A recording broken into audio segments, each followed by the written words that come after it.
Okay, I'm gonna get a little video. Head on. Looks like maybe Mount Pinatubo went off or something like that. At least we got a little roof hole in the background to keep us going here.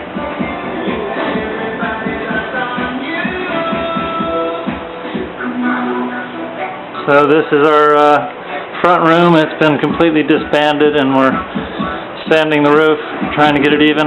This is Hurricane Ivan repairs, and here it is, 2008, and we're finally tearing it up. Evergray from Jacksonville area coming over, doing some training in town, so he's helping us out. And as you can see, this is a little on the messy side, a little on the dusty side.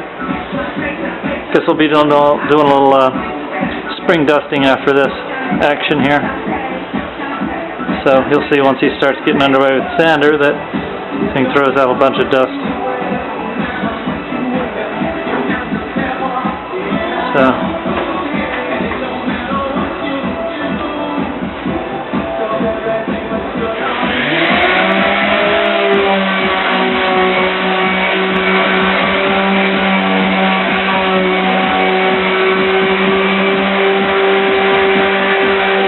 good stuff.